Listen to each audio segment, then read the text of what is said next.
All right, it is now time for our featured program. Our featured speaker, Michelle, last night, I've been told, hit it out of the park at an event, and I have no doubt she's going to do that again today. Our program is brought to us through the generosity of the Washington Policy Center and also YPO Gold. The Policy Center is headed by our longtime member, Dan Mead-Smith, who was slated to be with us and make the introduction today, but unfortunately he is in Australia today. Or maybe fortunately for him, he's in Australia. YPO Gold is the alumni arm of the Young Presidents Organization, and we are highly indebted to both of these organizations for today. Please welcome our member, Don Kraft, who will introduce our featured speaker, Michelle Rhee. Don, come on up. Michelle.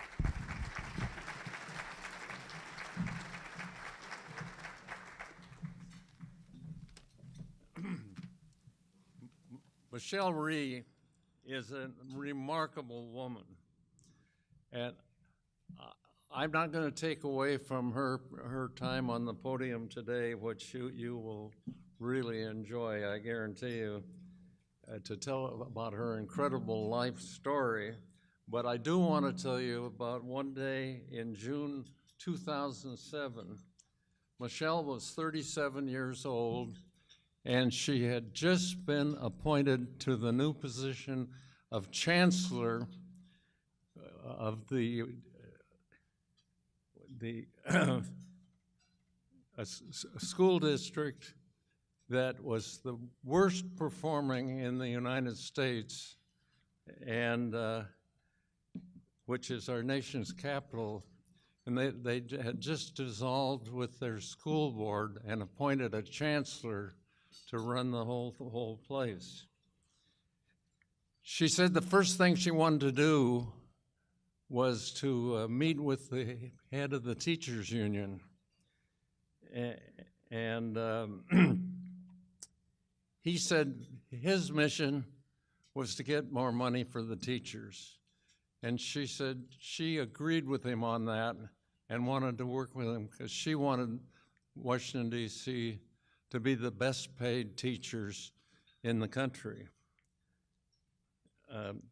And that got his attention, and they started talking. The result was a vote of the teachers, which dramatically reformed the way DC schools operated. And, and the results they got. The vote, incredibly, was 80% for her plan. Michelle later founded StudentsFirst. It's a national organization with the goal of ensuring that laws, leaders, and policies are making students, not adults, the focus and top priority of school reform. Michelle's book, Radical, Fighting to Put Students First, is well worth reading. I recommend it to you. Ladies and gentlemen, Michelle Rhee.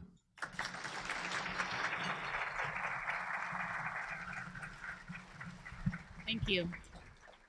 It's been a pleasure to spend some time here in Seattle, and if the couple of conversations that I've had with folks over the last 24 hours are any indication, I think that there is a tremendous amount of interest in this topic of public education and how we improve it in this city. I think there's also a lot of frustration, to be honest, with people sort of feeling like, do we have the momentum and do we have the strategies that are going to be able to move us forward? So I'm gonna share a little bit about my experiences, and I hope the takeaway is that this absolutely can be done. Even in the most difficult of situations where it seems like there are two sides that cannot come to agreement on anything, I have lived to tell the tale that you can come to resolution on things, even in the toughest situations, and come up with policies that are going to benefit kids. So I'm going to talk for a few minutes, answer questions, and hopefully give you some inspiration about what's possible here in Seattle. So my story actually starts in 2006 when a young upstart politician named Adrian Fenty decided that he was going to run to become mayor of Washington, D.C.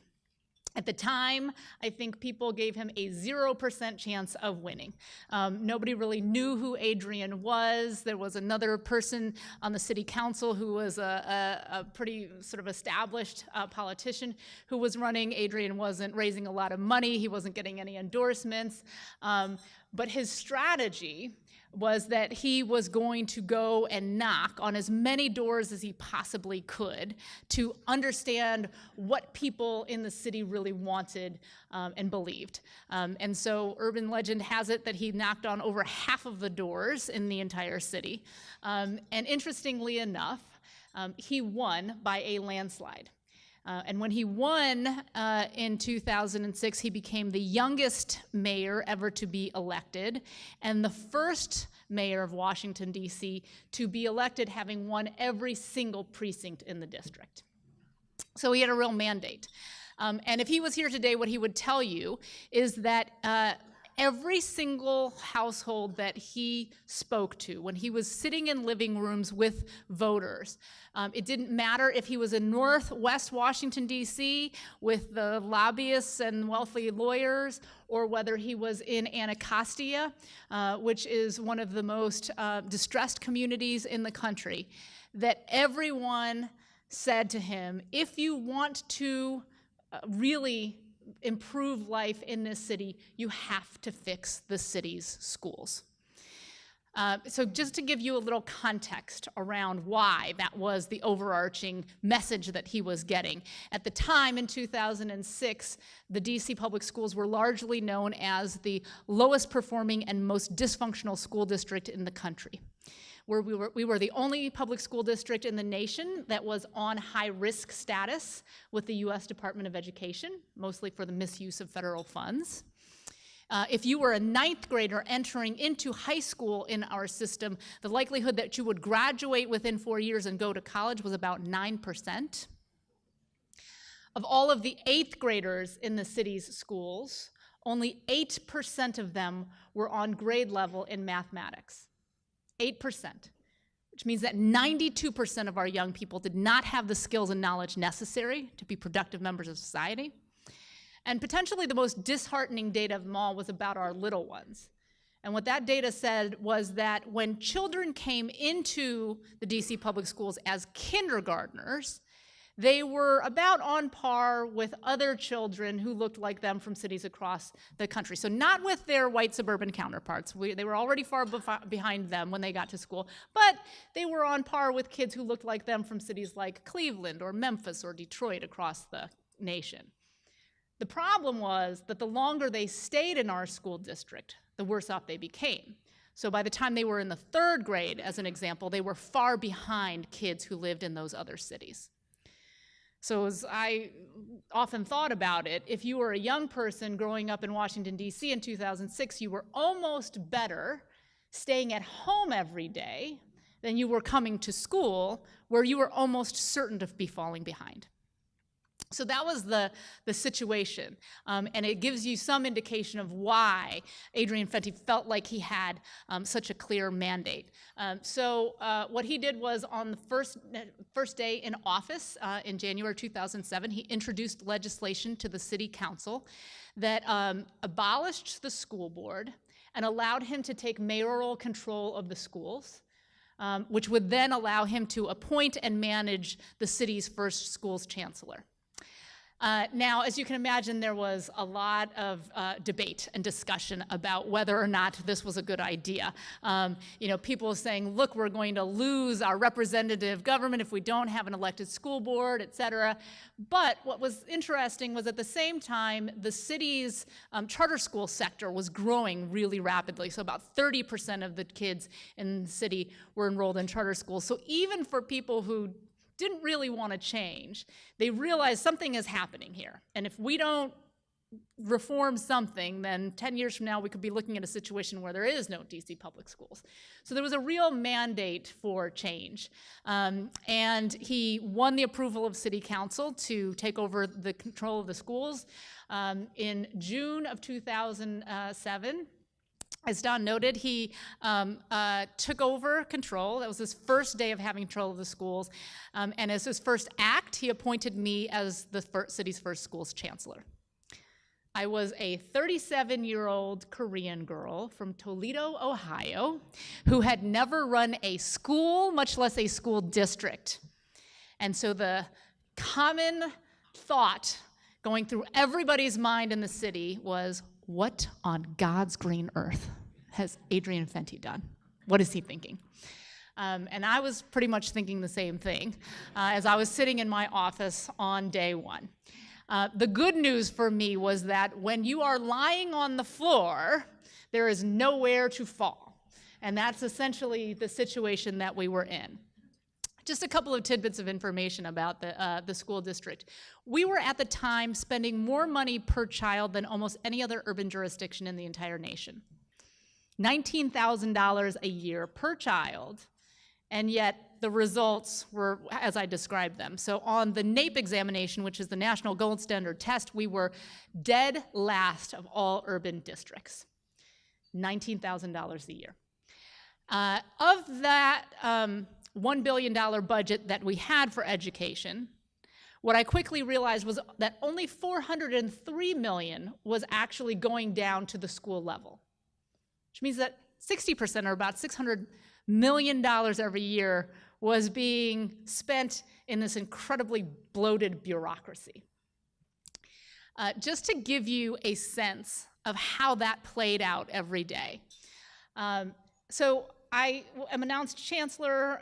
This is in June. Schools are supposed to open in August. And as you can well imagine, there was a lot of hype. Here's this newcomer to the city. Nobody knows who she is. She's supposed to somehow turn around the worst school district in the nation. These reporters were following me around every single day, every move I made.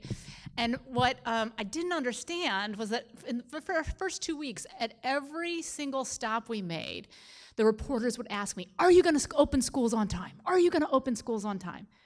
And I thought it was the craziest question I'd ever heard of. I mean, of course, the opening day, day one, is August 24th. And finally, I asked somebody, why do people keep asking me that question? And as it turned out, what they told me was that for years, decades in the district, the schools were unable to meet fire codes and health codes. So there were so many violations that eventually we had federal judges who would put an injunction in against the school district from opening, saying these are unsafe facilities for children. So the school district would actually have to open up 2 weeks late or 4 weeks late, sometimes months late. And so this question of, are you going to open on time, was actually a real question. As one example. The second thing that I learned was that, so we're quickly trying to get ready for school opening, and we started to hear from schools that they did not have the things that they needed, right? So we don't have our books, we don't have our supplies, we don't have enough computers. In my head, I'm thinking, we spend $19,000 a year. Clearly, we should be well-resourced. So one day, a few weeks before school started, I decided to visit one of our distribution warehouses, one of 3 throughout the city. And when I got there, expecting to talk to people who were sort of, busily unpacking things and trying to figure out how to get them to schools, instead, what we found was a warehouse full of boxes.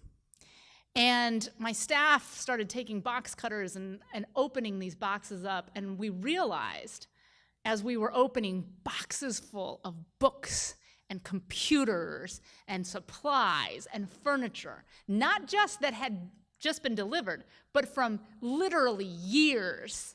None of this had ever been opened, sorted, and delivered to schools.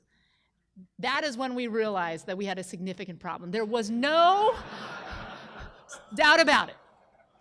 No accountability, right? Nobody's saying, okay, we paid this vendor for these supplies, and they got delivered here on this date, and here is our plan and our process for how we're going to get them out to schools, and then how we're going to get schools to sign off on whether they received them or not. So the schools district was spending millions and millions of dollars every year for things that actually never even made it down to the students.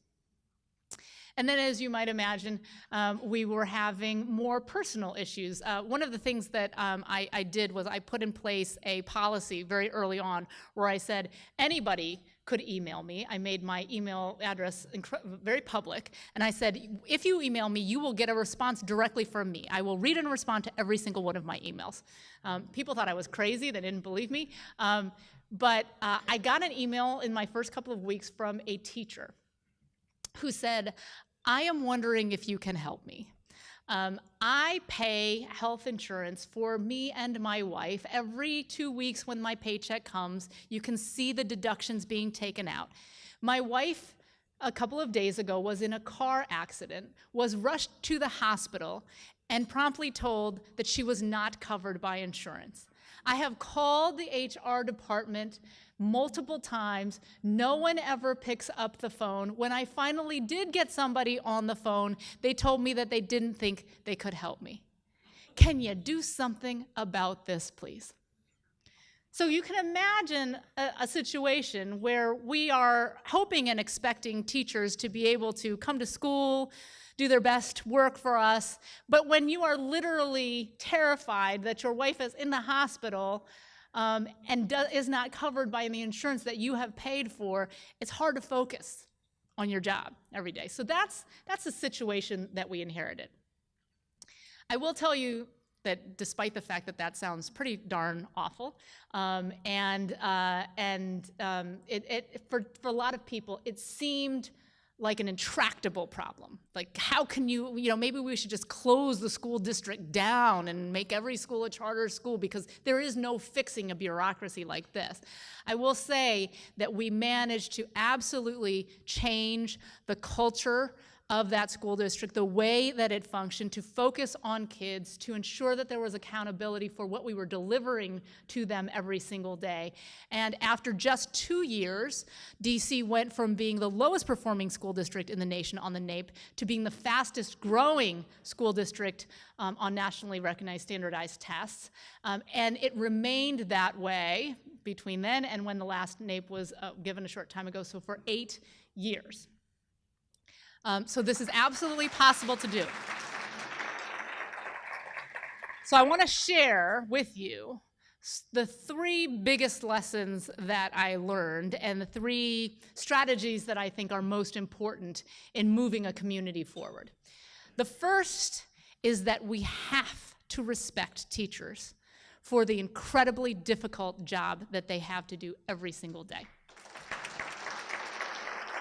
As long as we are a society where you go to a cocktail party and someone asks you what you do and you get a much more enthusiastic response if the answer is, I work for Amazon, than I am a teacher, we've got a problem. And as I would walk through the city every day, people would always stop me and say, oh my gosh, you have the hardest job in the city. And I would always say to them, no, this job is a walk in the park compared to what it is to be a teacher every day in front of kids. There is no harder or more difficult job. And there's this, I think, concerning dialogue that's going on in sometimes in education reform, where people say, well, how much can teachers or schools really do? Right? When children come from poverty, when they don't have proper health care, when they are not eating breakfast before they come to school, when the electricity in their house got turned off so they didn't have the lights on in order to do their homework, how could we possibly expect them to be able to learn? How could we possibly expect schools to do anything when kids are coming with those kinds of life deficits? And while I will agree that it is absolutely true that those things make it infinitely harder to educate kids, what I would also say is that the data shows this very clearly, that effective teachers can make all of the difference in children's lives, even when they come with significant challenges to school every single day. So I'll tell you a quick story. I told you earlier that I would read and respond to all of my emails. Early on, probably about month 1 on the job, about 1 o'clock in the morning, I got, I had heard back then my BlackBerry dinged, and I saw I got an email, and the email said, "Is this really Chancellor Rhee?" And I answered back and I said, "Yes, who is this?" And the answer came back and said, "No, but really, is this you?" And I said, "Yes, it is, but who are you?" And he said, "My name is Brandon. I am a senior at Anacostia High School. I have heard that you are talking to a lot of people, trying to figure out what you need to do to fix the school district, and I am telling you that the first step you have to make is to us. You need to talk to kids, to students, to really understand what the problems are." And I thought, that was a pretty compelling ask, and so I said, "Great, I commit to you that I will come to your school and sit down and meet with you and hear what your concerns are." So I forward the email to my assistant. She schedules a time. About a week or two later, I see it on my schedule, so I show up at Anacostia High School, get escorted into the library where about 13 kids are sitting around a table looking unbelievably serious. They had manila folders in front of them, and they had a typed out list, 3-page list of all of their gripes. These complaints ranged from no toilet paper in the bathrooms, to ceiling tiles falling on their heads during class, to incredibly inedible food choices at lunch, and no AP course offerings. For an hour and a half, I sat with those kids, and it was painful listening to everything that they had to say, because there was no excuse for what they were talking about, and everything that they said was 100% true. So feeling a little dejected at the end of this meeting, I said to them, "Look, I'm gonna be honest with you. All of the problems that you brought up are real. I just got here. You guys are seniors, and there is no way I'm gonna fix everything by the time you graduate. So what I'd like you to do is to tell me if you could just identify 1 or 2 things that you think would make the biggest difference in your education. Can you tell me what those are? And I will try to prioritize those things." And they all looked around at each other and they said, "That's easy. Just bring us more great teachers." And one of the kids said, "Bring us more teachers like Mr. Wallace." And everyone around the room, around the table, nodded their heads. Yeah, Mr. Wallace. I was like, "Okay, who's Mr. Wallace?" They said, "Mr. Wallace is the best." They said, "He's a relatively new teacher. He came to us about 2 years ago, and when he came, he was totally clueless. He was a clueless white boy. He had come to us from the Ivy Leagues. He didn't know what he was doing. He didn't know anything about teaching. He didn't know anything about us." And they said, "But we got to give it to him. He hung in there. He worked hard. He would do whatever he needed to learn our names, understand our stories." He said, they told me, they said, "This guy, every single day after school, sets up camp at the McDonald's down the street. And he is there for kids.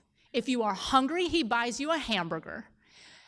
But most importantly, he sits there and he helps you with your homework. It doesn't matter if it's for his class. It doesn't matter if he's your teacher or not.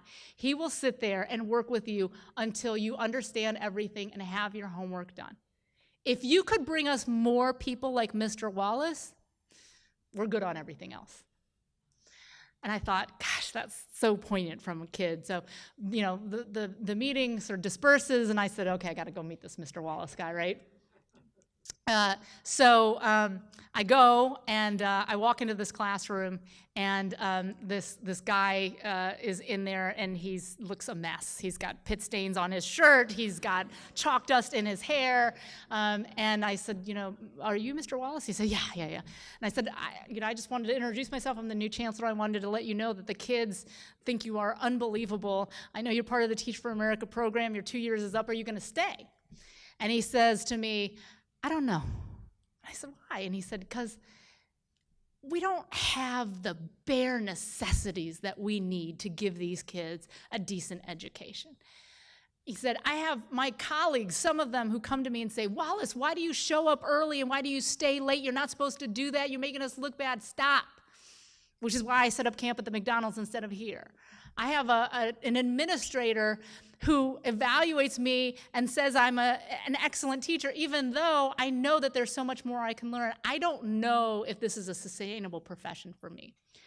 So my point in this is this. We know that teachers can make every difference, particularly for the children who need a great education the most.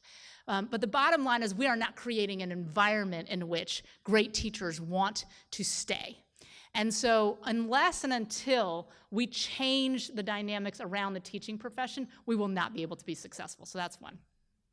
The second thing that I think is incredibly important is we have to have choice and competition for families in the school system. And I say this because I know that you probably have a pretty politically diverse group here. You've got some Republicans, you've got some Democrats, and Republicans and Democrats want to talk all the time and fight about school choice. So let me tell you a quick little anecdote on this. I am a Democrat, lifelong, dyed-in-the-wool Democrat. I have always been a Democrat, but will always be a Democrat. And so thank you.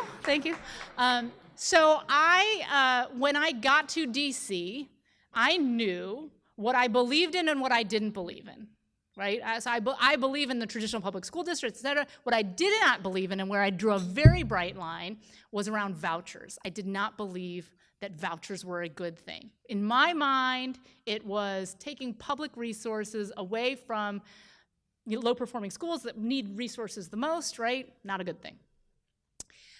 Right when I got to DC, though, I realized that we had a publicly funded voucher program in the city. And it was up for reauthorization. And people wanted to know, okay, you're the sort of, the highest level person in education in the city. Do you think this program should be reauthorized? So before I made any public proclamations, I decided I'm going to do a little research around this. And my staff had put together a focus group of parents who had recently applied for their kids to get these private school vouchers. And I sat down with them because I just wanted to understand what their stories were. And this group of mothers, mostly mothers, had done everything that we would want a parent to do. So they first researched their own neighborhood school, the school that their kid was zoned to. And one parent said, at my zoned school, only 10% of the kids are on grade level, which means my kid has a 90% chance of failure. Not good enough, right? So she did the next best thing that the district told her to, which was to apply for a spot at one of the Tony schools on the other side of town through the lottery process, right? But there were thousands of applications and only a handful of spots, so she didn't win the lottery. And at that point, she looked at me and she said, so now what am I supposed to do? She was earnest in asking me that. And I'm looking these mothers in the eye, mothers who were just like me, because I had school-age kids at the time. And I thought, who am I to deny these women an opportunity for their children to get a good education? Because I knew that I could not provide them with a spot at a high-performing DC public school, one that I would feel comfortable sending my own kids to. And so I thought, I'm not gonna say no to them. I'm not gonna say to them, you know what, just give me 5 years, right? Give me a chance to implement my strategic plan, and then your kid will be okay. No, because their kid was in first grade. And your first grader only has 1 year in the first grade, one chance to learn how to read and be on grade level appropriately. And I wasn't about to tell those parents, no, you can't do that. So I came out and supported the voucher program. People went nuts. But let me just say this on this point, that what we ought to be focused on is not what kind of school, but how well that school serves kids. I don't care if you are a public charter school, a traditional school, a private school with a voucher. If you are serving kids well, that's all we should care about. So that's the second thing. Choice and competition is really important. And on that note, I will say this, that a lot of people, because I take this stance and I support vouchers and charters, they say, oh, Michelle Rhee is trying to orchestrate the downfall of public education. The exact opposite happened in Washington, D.C. For 4 decades before we got there, the student enrollment had been declining because people were losing faith and confidence that the traditional public school district could do better. When we embraced choice, when we empowered parents, but we also then used that as leverage to improve our own programs, for the first time in 40 years, enrollment started going up, and since that time, it has continued to go up. So I truly believe that the traditional public school district can actually benefit from having a more competitive environment. So that's second. I know I've got to quickly wrap up. My third point is this. What we have to do as a nation and what you've got to do as a city is stop having conversations that are putting Republicans against Democrats and this policy versus that, and focus just on kids. And by that I mean to make policies that we would make for our own children. And let me tell you my last story on this. In November of 2009, we went through a budget crisis, as most school districts were going through at the time. And we were required to, in the middle of the school year, cut $40 million from our budget.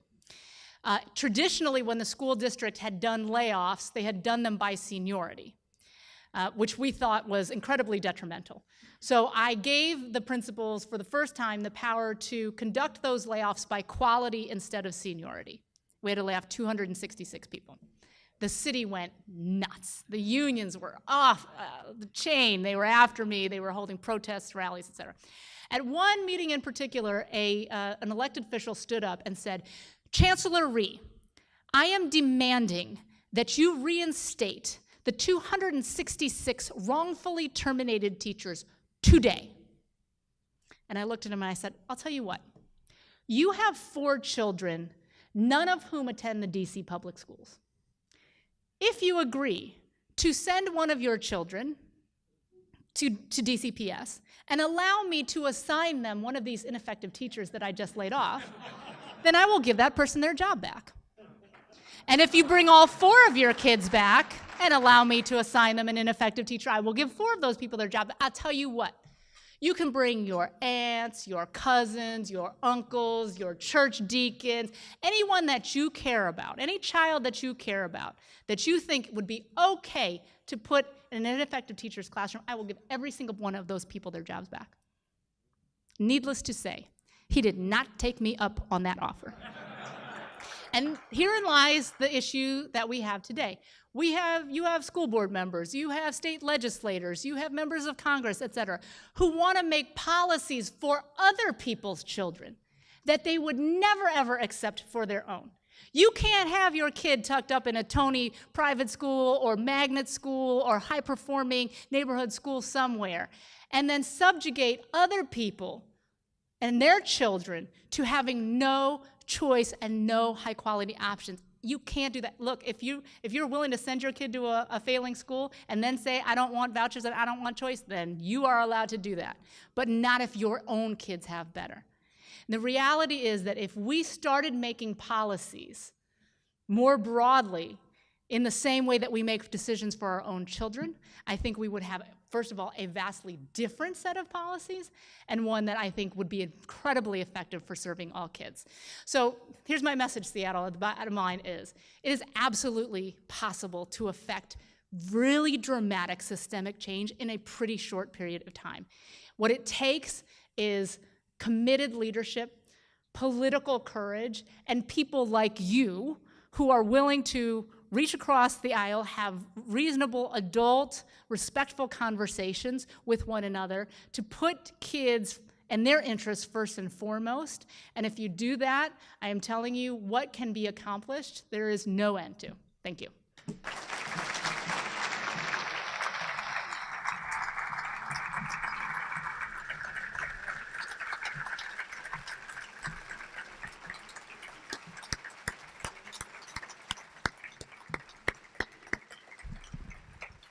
Wow. Okay, we have about 5 minutes for Q&A. If you could keep your questions concise, we'll move this right along. Our microphones are roving, so fire when ready. Hold on, Tom. We're going to go to the mic. Go ahead. Okay? Okay. Michael Vershow has a question. Thanks. So you talked about how to improve performance within a district, Yes. but you also alluded to the difference between kids going to inner city schools and kids going to suburban schools. How do we close that performance gap? Here's the bottom line is that, all parents want the same thing for their kids. If you poll parents of sort of what do you want for your kids, everybody has very, very similar desires. And so the way that I always approached things in DC was, knowing that it didn't matter whether we were talking about the parents in Northwest Washington, D.C. or Anacostia, that they all wanted high-quality schools with high-quality teachers, foreign language for their kids, the ability to take advantage of extracurricular activities, that sort of thing. And so I think making sure that you had equity across the board in terms of the teacher quality, in terms of the offerings, et cetera, that is the most important thing in terms of equalizing the outcomes. What were the qualities that you think that made the mayor take a chance on you, and what were the qualities that made you successful?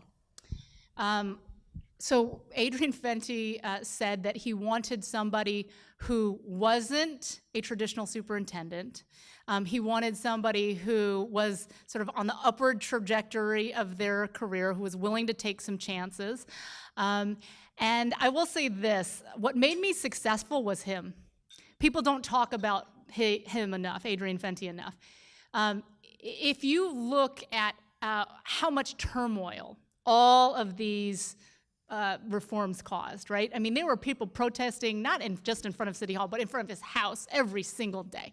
And most of the time, when politicians get that much pressure from special interest groups who have that much money, they buckle. This man did not blink one time. He never wavered from wanting to do what he thought was right. In fact, to the extent that he lost the election because of everything that we did. The day after the election, I was devastated, and I sent him a note, and I said, I am so sorry. People like you should be in public service, in public office, and because of everything that we did, we cost you this election. He sent me an email back, and he said, I will never do anything in my life that was more important than the education reforms here. He said, I have no regrets. We don't have enough people like that, with that kind of political courage and will, and there's just nothing that I could have done without his backing. So how did the mayor find you? It was interesting. His deputy mayor was at an education conference with me, and he said, I want to take you out to dinner. I want to pick your brain because we have to hire a new schools chancellor, and you've worked with all of them, because I was running a nonprofit at the time that worked with most of the large urban school districts at the time. So went out to dinner. I sang for my supper. I gave him 4 names that I thought were pretty good. The next day he came up to me, he's like, how about you? And I said, absolutely not. I know urban superintendent. It is the worst job in the world. You get blamed for everything. You have the power to do nothing. But he said, I'm just asking that you meet Adrian and you sit down. So that's sort of how it started. But it was through just kind of casual connections. Okay, I've been told I need to keep this short, so I will. I'm an independent, just for the record. But our children are in 3rd and 4th grade right now, and they were in public school. It's been a struggle for me to find some people here in Seattle to speak about the common sense things that you have made clear about education. It's not about party, it's about what's best for your children. Yeah. We live in a very nice neighborhood, but the school wasn't performing. Yeah. And it wasn't safe. Yeah. Physically. Now they're safely ensconced in a private school because we're blessed enough to afford it. Right. So my second question is, when can you come to Seattle? There are lots of educators who I think would be very interested in coming to a place like Seattle. I will say this, though. when you have a dysfunctional school board that cannot agree on what the vision is and how we're going to get there, you are going to count out a whole lot of people who would rather go to a smaller district with, less politics and being able to concentrate more on the work and less on managing the board, right? So that's one of the things that you've got to do first and foremost. The second thing I'll say really quickly is this. When I was in DC, we certainly had gained the ire of the teachers' unions and lots of other people who would make big shows of how much they disliked what we were doing. But when I would go out every day, like I remember I was in the Target one day and this older African-American woman kept looking at me, and sort of every aisle that I went to in the Target, she was there staring, and finally she came up to me and she whispered, "Honey, don't let the crazies drive you out of town. You keep doing what you're doing." And it was at that moment that I realized, there are lots of people like her who actually supported what we were doing. The problem was they were not organized, right? They didn't have the resources, the network to say, okay, we're gonna hold a counter protest, or we're gonna support the chancellor and the mayor in doing this. And so one of the most, I think, the biggest thing that I'm working on right now that I think has the most potential is in two cities, in Tulsa and in Charleston. We are working on parent organizing programs where parents, low-income parents of color, are being put through a fellowship, a paid fellowship, where they are learning about education reform and gaining skills to become advocates and organize other parents. And I've seen this play out now with these groups, and I will tell you that it's a game changer. And so investing in programs like that try to capture the silent majority of really frustrated parents out there, I think can be a really powerful wedge in this entire dynamic. Okay, thank you.